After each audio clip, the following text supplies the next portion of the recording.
Assalamualaikum warahmatullahi wabarakatuh. Perkenalkan, nama saya Fathul Akbar. Di sini saya mengambil tema e-commerce untuk tugas akhir semester. Mengapa saya mengambil tugas e-commerce? Karena menurut saya e-commerce sangat perkembangan e-commerce sangat relate dengan sekarang, dan juga kemudahan-kemudahan yang ditawarkan semakin berkembang. Electronic commerce, e-commerce yang mengubah perilaku jual beli manusia. Ini bukan manusia dijual belikan, namun cara bertransaksi manusia menjadi lebih mudah, pilihan yang lebih banyak, dan pengalaman berbelanja yang lebih menyenangkan. Definisi dan aspek e-commerce. Pengertian e-commerce adalah kegiatan jual beli barang atau jasa melalui internet yang semakin berkembang, melibatkan proses pemasaran, penjualan, distribusi secara elektronik yang lebih efisien. Kemudahan akses. E-commerce memberikan kemudahan akses bagi konsumen untuk berbelanja kapan saja dan di mana saja. Diversifikasi produk. Platform e-commerce memungkinkan penjual untuk menawarkan berbagai produk yang bervariasi kepada pembeli. Global reach. E-commerce memungkinkan bisnis untuk menjangkau konsumen di seluruh dunia tanpa batasan geografis. E-commerce dapat mengurangi biaya operasional seperti sewa toko fisik dan tenaga kerja. Karena menurut saya e-commerce itu fleksibel, jadi bisa dioperasikan melalui device, yang penting terhubung dengan internet. Lanjut. Bisnis e-commerce. Jenis-jenis e-commerce yang populer. Memahami berbagai modal e-commerce modern. Yang pertama, B2C, business to consumer, yaitu bisnis yang menjual produk langsung ke konsumen seperti Tokopedia dan Shopee. B2B, transaksi antara perusahaan biasanya dalam skala besar, contohnya Alibaba. C2C, consumer to consumer, platform di mana konsumen dapat menjual barang ke konsumen lain seperti OLX.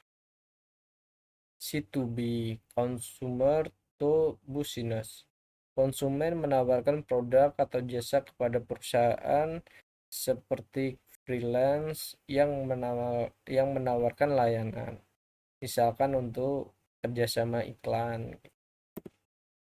Manfaat e-commerce bagi konsumen dan bisnis antara lain kemudahan dan fleksibilitas berbelanja, pilihan produk yang lebih beragam, harga yang lebih kompetitif, hemat waktu dan tenaga, jangkauan pasar yang lebih luas, biaya operasional yang lebih rendah, kemudahan membangun hubungan dengan pelanggan, dan tentunya meningkatkan penjualan.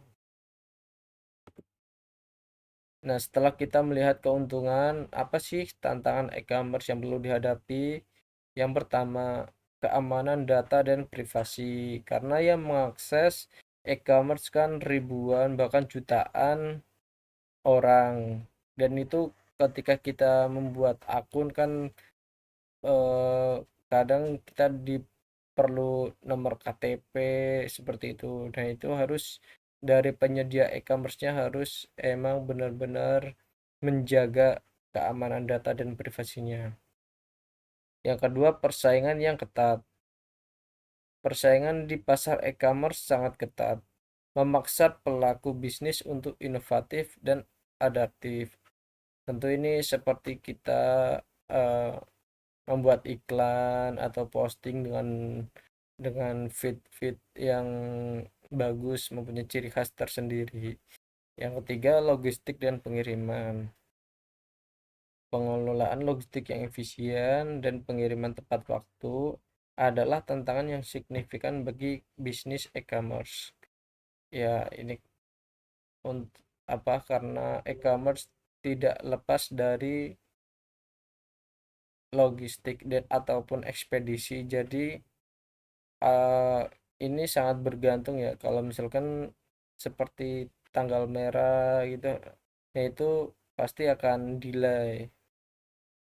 Selanjutnya, kepercayaan konsumen. Membangun kepercayaan konsumen sangat penting untuk meningkatkan loyalitas dan kepuasan pelanggan. Kesimpulan e-commerce.